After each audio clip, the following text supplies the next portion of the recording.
ये अध्यापक आपका स्वागत करता है। Good evening students. तो आज मैं लेकर आई हूँ आपके लिए हम पंछी उन्मुक्त गगन के क्वेश्चन आंसर, जो कक्षा 7 के लिए है। कवि शिवमंगल सिंह जी की कविता। प्रश्न 1, हर तरह की सुख सुविधाएं पाकर भी पंछी पिंजरे में बंद क्यों नहीं रहना चाहते? उत्तर है, स्वतंत्रता सबको प्रिय होती है, चाहे मनुष्य हो चाहे पशु पक्षी, सभी स्वतंत्र रहना चाहते हैं। स्वतंत्रता प्रिय होने की इसी प्रवृत्ति के कारण हर तरह की सुख सुविधाएं पाकर भी पंछी पिंजरे में नहीं रहना चाहते। प्रश्न 2, पंछी उन्मुक्त रहकर अपनी कौन कौन सी इच्छाएं पूरी करना चाहते हैं? उत्तर, पंछी उन्मुक्त रहकर अपनी अनेक इच्छाएं पूरी करना चाहते हैं। जैसे पक्षी उड़ते हुए आकाश की सीमा जानना चाहते हैं, पक्षी तारे रूपी अनार के दाने चुनना चाहते हैं और वे सीमाहीन क्षितिज से प्रतियोगिता करना चाहते हैं।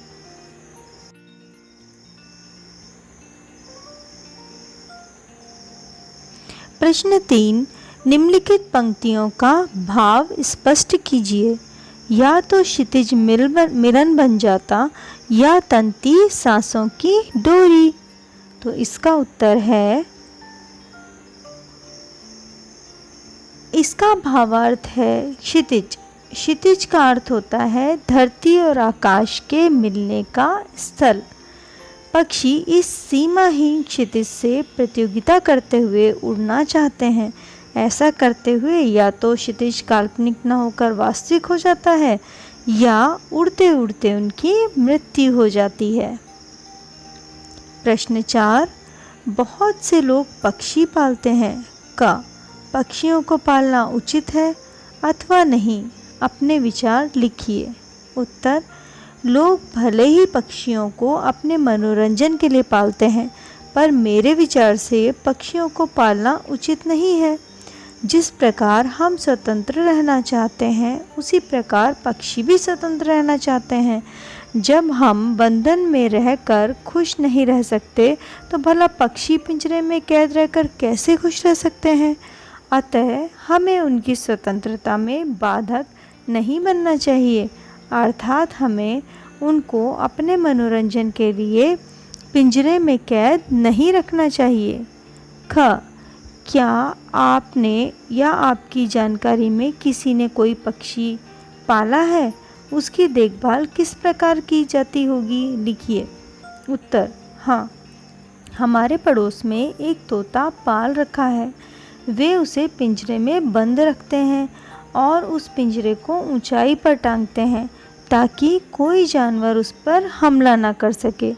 तोते को हमारे पड़ोसी लाल मिर्च, हरी मिर्च और हरी सब्जियां खिलाते रहते हैं।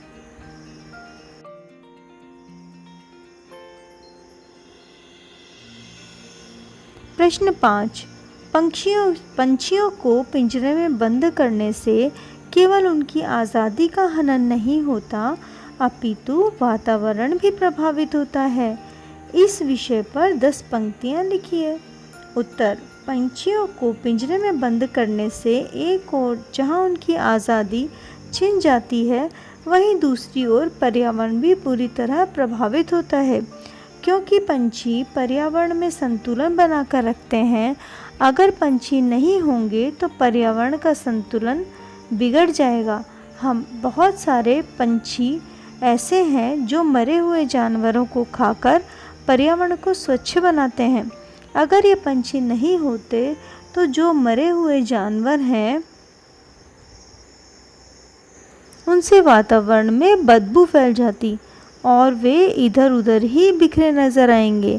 इस प्रकार और भी कई अन्य तरीकों से पक्षी पर्यावरण को प्रभावित करते हैं। जैसे फसलों में लगने वाले कीट पतंगों को खाकर वे किसानों की सहायता करते हैं और अनाज उत्पादन में भी वृद्धि करते हैं। अपने विभिन्न प्रकार की आवाज़ों से वातावरण को सजीव भी बनाते हैं।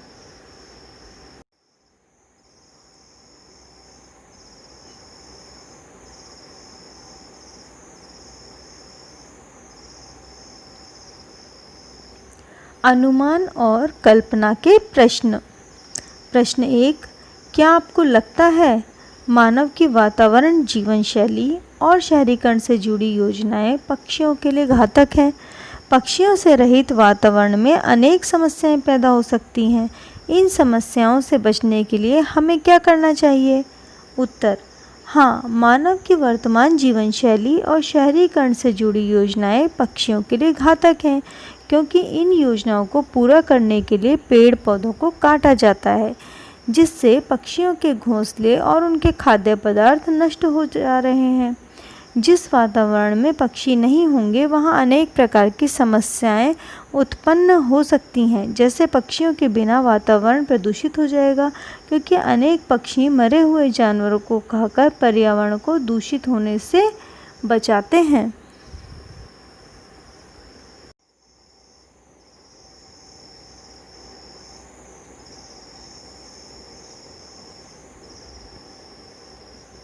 अतः इससे बचने के लिए हमें ज़्यादा से ज़्यादा पेड़ लगाने चाहिए, ताकि पक्षियों को घोंसला बनाने के लिए जगह मिल सके और खाने के लिए उनको फल इत्यादि खाद्य पदार्थ भी मिल सकें। जो लोग इनका शिकार करते हैं उनको भी रोकना चाहिए, इनके शिकार पर प्रतिबंध लगाना चाहिए और जगह जगह पर पक्षियों के लिए हमें पानी पीने का इंतज़ाम भी करना चाहिए।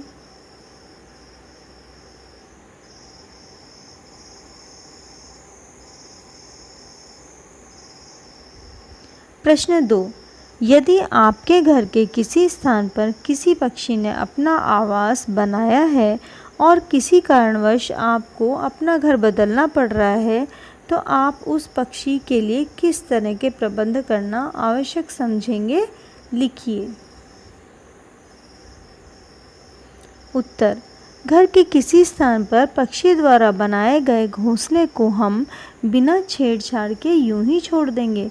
अगर वहाँ कोई दूसरा व्यक्ति या दूसरा परिवार उस घर में रहने के लिए आ रहा है, तो हम उससे भी अनुरोध करेंगे कि वह पक्षी के घोंसले को वहाँ से नहीं हटाए।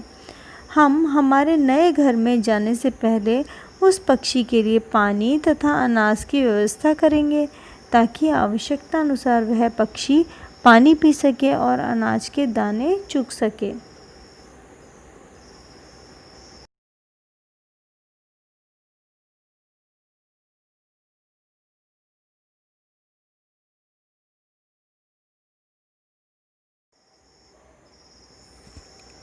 प्रश्न 1, स्वर्ण श्रृंखला और लाल किरण सी में रेखांकित शब्द गुणवाचक विशेषण हैं।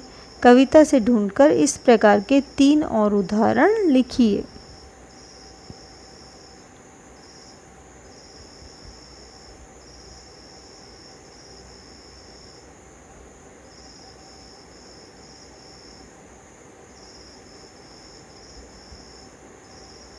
उत्तर है कनक, तीलियां, कटुक, निंबोरी, सीमाहीन क्षितिज। तो इसके अंदर जो अंडरलाइन है वो आंसर्स हैं।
प्रश्न 2, भूखे प्यासे में द्वंद्व समास है।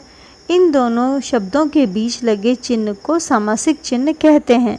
इस चिन्ह से और का संकेत मिलता है, जैसे भूखे प्यासे, भूखे और प्यासे। इस प्रकार 10 अन्य उदाहरण खोजकर लिखिए।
उत्तर माता पिता, जीवन मरण, देश विदेश, आना जाना, ऊंच नीच।